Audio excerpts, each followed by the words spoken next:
So thanks, everybody.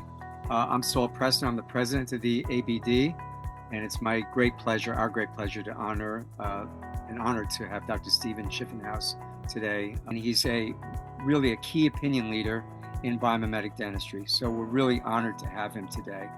And before Steve starts speaking, I'd like to introduce our past president, Dr. Mark Lazar, great colleague and friend of mine. Go ahead, Mark, please. Thanks, Saul. Appreciate it. So good to see everyone on here. I wanted to just say a few words because, I've taken Dr. Schiffenhaus's course in Arizona, the online, the in-person course on his overlays, and I was so impressed with what he did and how he presents his material that I really pushed to get him, as part of the Academy of Biomechanics Dentistry and to speak for us. And he's been an amazing friend to the Academy. And I recently went to his in-person overlay course again in Manhattan when he came here a couple months ago. And I got to tell you, his overlay course, his adhesive course is phenomenal. So I wanted this to be an introduction to what he does. And because he is, as Saul mentioned, a key opinion leader in the field. He's someone who's going to, really for years to come is going to have a huge influence on the way we do adhesive dentistry and indirect restorations. And I'm proud to say he's become a friend of mine, and as far as also someone who we all have mutual respect for. So I would definitely advise if you guys can, if in New York City, he's coming back, I believe in April, he'll mention it, but to do his online course. But this is a great introduction to what he does. So we're very proud to have him with us. Sure are. Thanks, Mark. Okay, Steve, we're ready for you. Please take it away, and thank you again all for joining us. Go ahead, Steve, please. Thank you so much for that amazing introduction. I'm going to do something a little bit unusual. I didn't even plan to do until about 5 seconds ago. I want to make sure I don't run out of time. Cool. So the topic for today is going to be the non-retentive ceramic overlay, a biomimetic alternative to the full coverage crown.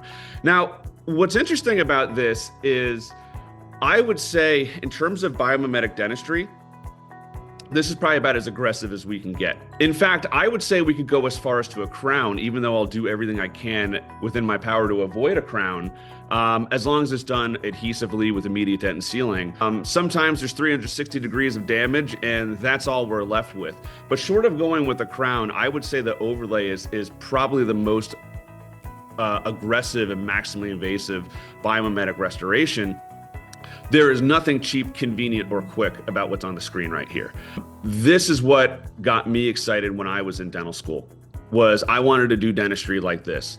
And this wasn't really being taught that much. I got lucky that I went to Midwestern from about 2012 to 16. They were a pretty progressive dental school. We were doing a lot of CAD/CAM, and we did have faculty talking about onlays and inlays, almost nothing about overlays. But one thing I will tell you about this type of dentistry is it is not easy. This took forever.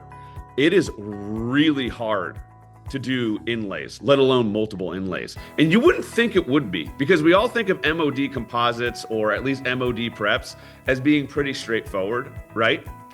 But it's different when it becomes indirect, because then you need to worry about draw, path of insert.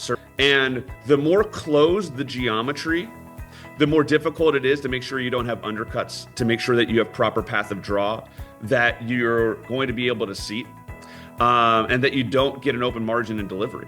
Now, as adhesive dentists that use hopefully rubber dam or really good isolation, I'm amazed at some of the guys on this call that don't use rubber dam, at how clean their dentistry is, so I'm not throwing shade. But as adhesive dentists, we don't have to worry about open margins like we do in the traditional sense. I'm going to try to get through some philosophy and science. What is ideal dentistry? I remember after I graduated, I had spent a couple years training my hands and photography to get to a point that not only that I could prep like this, but I could photograph like this.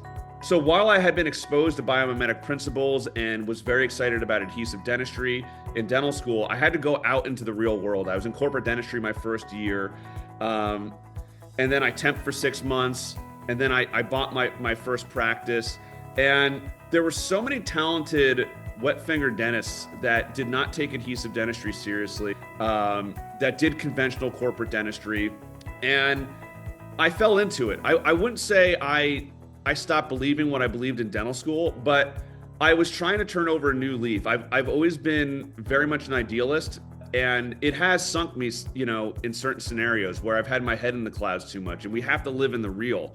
And I decided I was going to try to overcome myself a little bit as a young dentist and listen to my peers that are successful. And as a new practice owner, not run myself into the ground by buying a CEREC and air abrasion and expensive adhesives. That I would do that in a few years. And in the beginning, I would do what's normal in dentistry, even though I was ignoring that idealistic voice in my head. Now, what are our goals when we fix teeth? We're going to design ideal dentistry. We need to know what our goals are. And one of the most important things I ever heard was from the great adhesive researcher, Dr. Junjie Dagame, when he said adhesive dentistry allows us to shift from a mechanical goal to a biologic goal.